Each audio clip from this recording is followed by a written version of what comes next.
Peter Pan by J. M. Barrie. Chapter 5. The Island Come True. Feeling that Peter was on his way back, the Neverland had again woken to life. We ought to use the pluperfect and say wakened, but woke is better, and was always used by Peter. In his absence things are usually quiet on the island. The fairies take an hour longer in the morning. The beasts attend to their young. The redskins feed heavily for 6 days and nights, and when pirates and lost boys meet, they merely bite their thumbs at each other. But with the coming of Peter, who hates lethargy, they are under way again. If you put your ear to the ground now, you would hear the whole island seething with life. On this evening the chief forces of the island were disposed as follows. The lost boys were out looking for Peter. The pirates were out looking for the lost boys. The redskins were out looking for the pirates, and the beasts were out looking for the redskins. They were going round and round the island, but they did not meet because all were going at the same rate. All wanted blood except the boys, who liked it as a rule, but tonight were out to greet their captain. The boys on the island vary, of course, in numbers, according as they get killed and so on, and when they seem to be growing up, which is against the rules, Peter thins them out. But at this time there were 6 of them, counting the twins as 2. Let us pretend to lie here among the sugar cane and watch them as they steal by in single file, each with his hand on his dagger. They are forbidden by Peter to look in the least like him, and they wear the skins of the bears slain by themselves, in which they are so round and furry that when they fall they roll.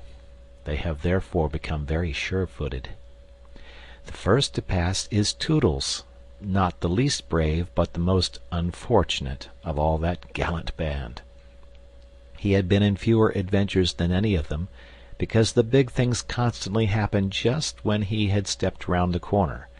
All would be quiet. He would take the opportunity of going off to gather a few sticks for firewood, and then when he returned the others would be sweeping up the blood. This ill luck had given a gentle melancholy to his countenance, but instead of souring his nature had sweetened it, so that he was quite the humblest of the boys. Poor kind Toodles, there is danger in the air for you tonight. Take care lest an adventure is now offered you, which, if accepted, will plunge you in deepest woe. Toodles, the fairy Tink, who is bent on mischief this night, is looking for a tool, and she thinks you are the most easily tricked of the boys. Beware Tinker Bell. Would that he could hear us, but we are not really on the island, and he passes by, biting his knuckles. Next comes Nibs, the gay and debonair, followed by Slightly, who cuts whistles out of the trees and dances ecstatically to his own tunes. Slightly is the most conceited of the boys. He thinks he remembers the days before he was lost, with their manners and customs, and this has given his nose an offensive tilt. Curly is 4th. He is a pickle, and so often has he had to deliver up his person when Peter said sternly, "Stand forth, the one who did this thing," that now at the command he stands forth automatically, whether he has done it or not. Last come the twins, who cannot be described because we should be sure to be describing the wrong one. Peter never quite knew what twins were, and his band were not allowed to know anything he did not know, so these 2 were always vague about themselves, and did their best to give satisfaction by keeping close together in an apologetic sort of way. The boys vanish in the gloom, and after a pause, but not a long pause, for things go briskly on the island, come the pirates on their track. We hear them before they are seen, and it is always the same dreadful song. Avast belay, yo-ho, heave to, a pirating we go, and if we're parted by a shot, we're sure to meet below. A more villainous-looking lot never hung in a row on execution dock. Here, a little in advance, ever and again with his head to the ground listening, his great arms bare, pieces of 8 in his ears as ornaments, is the handsome Italian Secco, who cut his name in letters of blood on the back of the governor of the prison at Gayo. That gigantic black behind him has had many names since he dropped the one with which dusky mothers still terrify their children on the banks of the Guadjomo.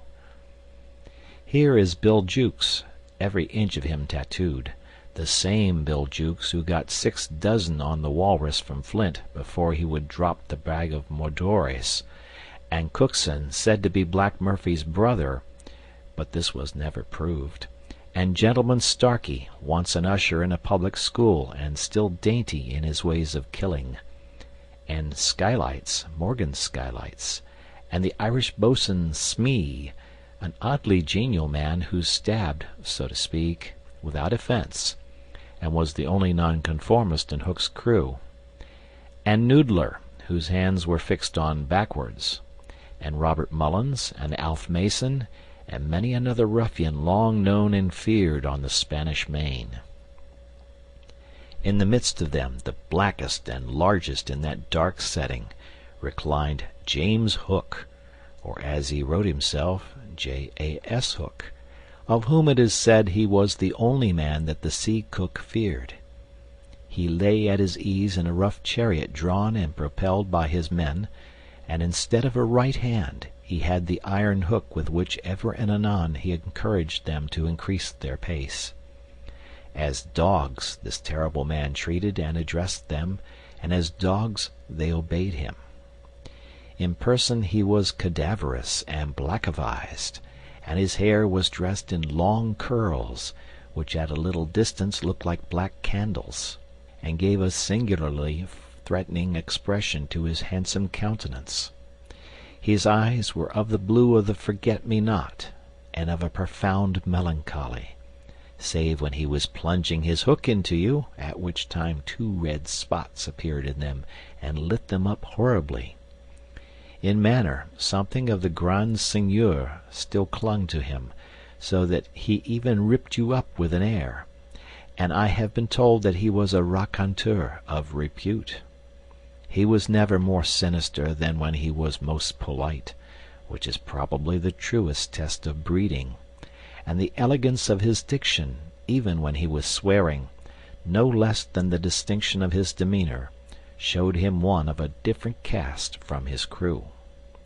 A man of indomitable courage, it was said that the only thing he shied at was the sight of his own blood, which was thick and of an unusual colour.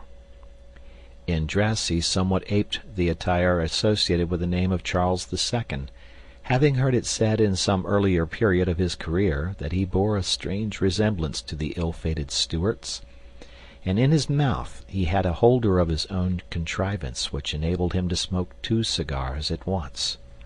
But undoubtedly the grimmest part of him was his iron claw. Let us now kill a pirate, to show Hook's method. Skylights will do.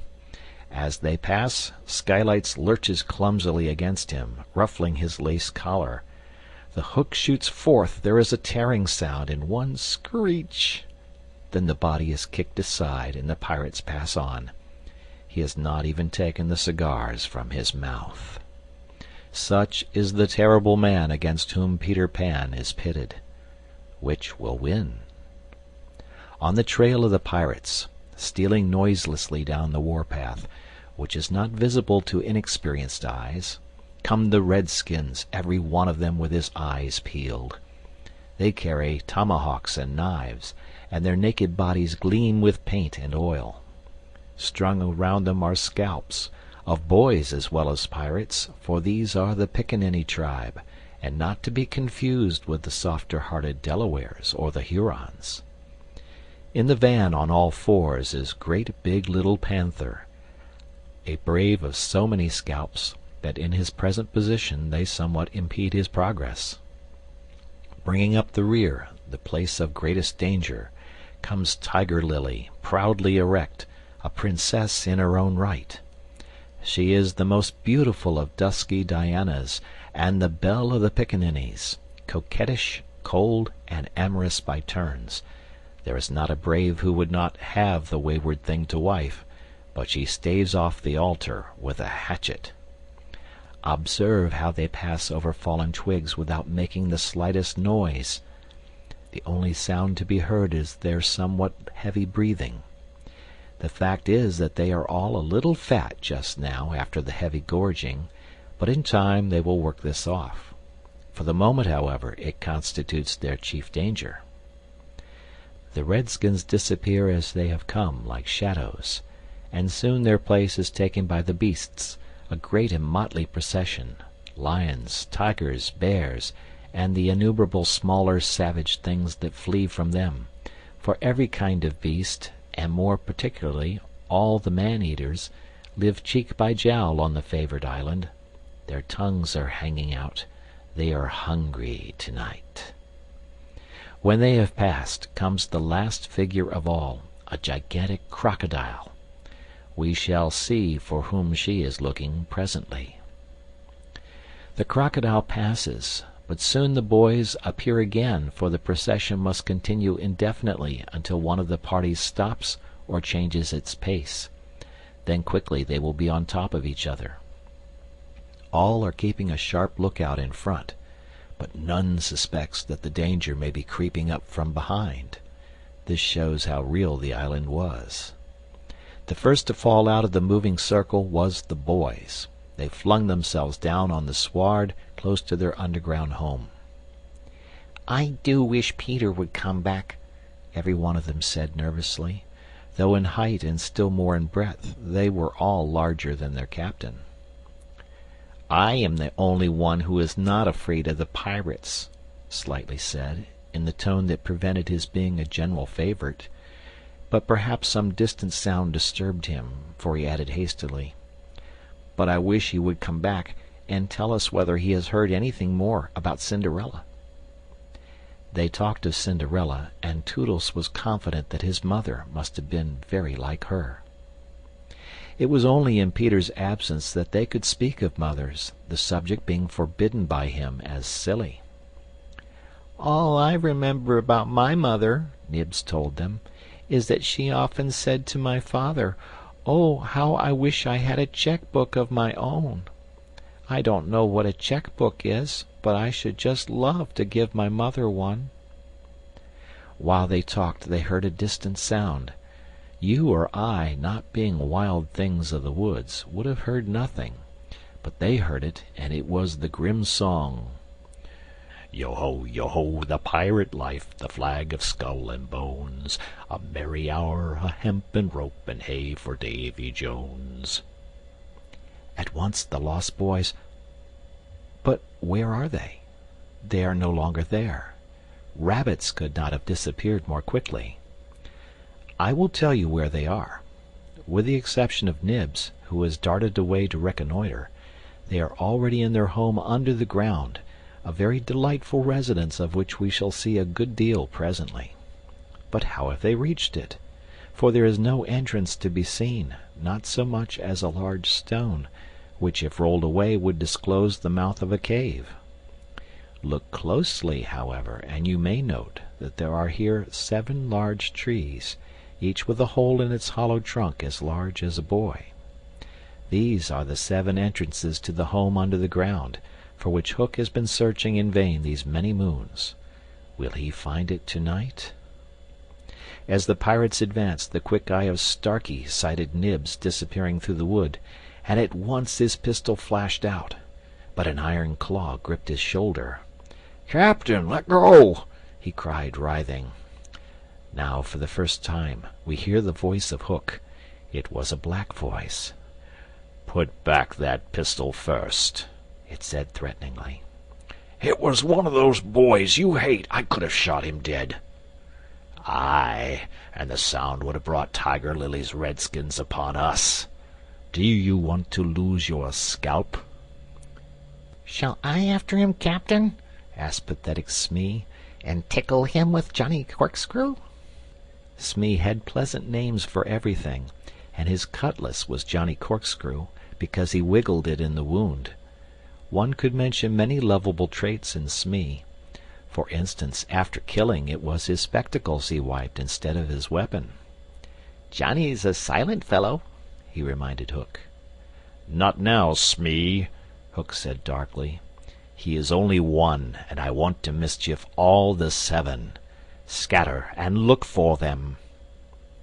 The pirates disappeared among the trees, and in a moment their captain and Smee were alone. Hook heaved a heavy sigh, and I know not why it was. Perhaps it was because of the soft beauty of the evening, but there came over him a desire to confide to his faithful bo'sun the story of his life. He spoke long and earnestly, but what it was all about Smee, who was rather stupid, did not know in the least. Anon he caught the word Peter. "Most of all," Hook was saying passionately, "I want their captain, Peter Pan. 'Twas he cut off my arm." He brandished the hook threateningly. "I've waited long to shake his hand with this. Oh, I'll tear him." "And yet," said Smee, "I have often heard you say that hook was worth a score of hands for combing the hair and other homely uses." "Aye," the captain answered. "If I was a mother I would pray to have my children born with this instead of that." And he cast a look of pride upon his iron hand, and one of scorn upon the other. Then again he frowned. "Peter flung my arm," he said, wincing, "to a crocodile that happened to be passing by." "I have often," said Smee, "noticed your strange dread of crocodiles." "Not of crocodiles," Hook corrected him, "but of that one crocodile." He lowered his voice. "It liked my arm so much, Smee, that it has followed me ever since, from sea to sea and from land to land, licking its lips for the rest of me." "In a way," said Smee, "it's sort of a compliment." "I want no such compliments," Hook barked petulantly. "I want Peter Pan, who first gave the brute its taste for me." He sat down on a large mushroom, and now there was a quiver in his voice. "Smee," he said huskily, "that crocodile would have had me before this, but by a lucky chance it swallowed a clock which goes tick tick inside it, and so before it can reach me I hear the tick and bolt." He laughed, but in a hollow way. "Some day," said Smee, "the clock will run down, and then he'll get you." Hook wetted his dry lips. "Aye," he said, "that's the fear that haunts me." Since sitting down he had felt curiously warm. "Smee," he said, "this seat is hot." He jumped up. "Odds bobs, hammer and tongs, I'm burning." They examined the mushroom, which was of a size and solidity unknown on the mainland. They tried to pull it up, and it came away at once in their hands, for it had no root. Stranger still, smoke began at once to ascend. The pirates looked at each other. "A chimney!" they both exclaimed. They had indeed discovered the chimney of the home under the ground. It was the custom of the boys to stop it with a mushroom when enemies were in the neighborhood. Not only smoke came out of it, there came also children's voices, for so safe did the boys feel in their hiding place that they were gaily chattering. The pirates listened grimly, and then replaced the mushroom. They looked around them and noted the holes in the 7 trees. "Did you hear them say Peter Pan's from home?" Smee whispered, fidgeting with Johnny Corkscrew. Hook nodded. He stood for a long time, lost in thought, and at last a curdling smile lit up his swarthy face. Smee had been waiting for it. "Unrip your plan, Captain," he cried eagerly. "To return to the ship," Hook replied slowly through his teeth, "and cook a large rich cake of a jolly thickness with green sugar on it. There can be but one room below, for there is but one chimney. The silly moles had not the sense to see that they did not need a door apiece. That shows they have no mother. We will leave the cake on the shore of the mermaids' lagoon. These boys are always swimming about there, playing with the mermaids. They will find the cake and they will gobble it up, Because, having no mother, they don't know how dangerous it is to eat rich, damp cake. Ha ha ha ha! He burst into laughter, not hollow laughter now, but honest laughter. Ha ha ha! They will die. Smee had listened with growing admiration. "It's the wickedest, prettiest policy ever I heard of!" he cried, and in their exultation they danced and sang. "Avast belay when I appear, by fear they're overtook. Naught's left upon your bones when you have shaken claws with hook." They began the verse, but they never finished it, for another sound broke in and stilled them. There was at first such a tiny sound that a leaf might have fallen on it and smothered it, but as it came nearer it was more distinct. Tick, tick, tick, tick. Hook stood shuddering, one foot in the air. "The crocodile!" he gasped, and bounded away, followed by his bo'sun. It was indeed the crocodile. It had passed the redskins, who were now on the trail of the other pirates. It oozed on after Hook. Once more the boys emerged into the open, but the dangers of the night were not yet over, for presently Nibs rushed breathless into their midst, pursued by a pack of wolves. The tongues of the pursuers were hanging out, the baying of them was horrible. "Save me! Save me!" cried Nibs, falling on the ground. "But what can we do? What can we do?" It was a high compliment to Peter that at that dire moment their thoughts turned to him. "What would Peter do?" they cried simultaneously. Almost in the same breath they cried, "Peter would look at them through his legs." And then, "Let us do what Peter would do." It is quite the most successful way of defying wolves, and as one boy they bent and looked through their legs. The next moment is the long one, but victory came quickly, for as the boys advanced upon them in the terrible attitude, the wolves dropped their tails and fled. Now Nibs rose from the ground, and the others thought that his staring eyes still saw the wolves, but it was not wolves he saw. "I have seen a wonderfuller thing," he cried, as they gathered round him eagerly. "A great white bird! It is flying this way." "What kind of a bird do you think?" "I don't know," Nibs said, awestruck, "but it looks so weary, and as it flies it moans, 'Poor Wendy!'" "Poor Wendy?" "I remember," said Slightly instantly. "There are birds called Wendies." "See, it comes!" cried Curly, pointing to Wendy in the heavens. Wendy was now almost overhead, and they could hear her plaintive cry, but more distinct came the shrill voice of Tinker Bell. The jealous fairy had now cast off all disguise of friendship, and was darting at her victim from every direction, pinching savagely each time she touched. "Hullo, Tink!" cried the wondering boys. Tink's reply rang out, "Peter wants you to shoot the Wendy." It was not in their nature to question when Peter ordered. "Let us do what Peter wishes," cried the simple boys. "Quick, bows and arrows!" All but Toodles popped down their trees. He had a bow and arrow with him, and Tink noted it and rubbed her little hands. "Quick, Toodles, quick!" she screamed. "Peter will be so pleased." Toodles excitedly fitted the arrow to his bow. "Out of the way, Tink!" he shouted, and then he fired, and Wendy fluttered to the ground with an arrow in her breast. End of chapter.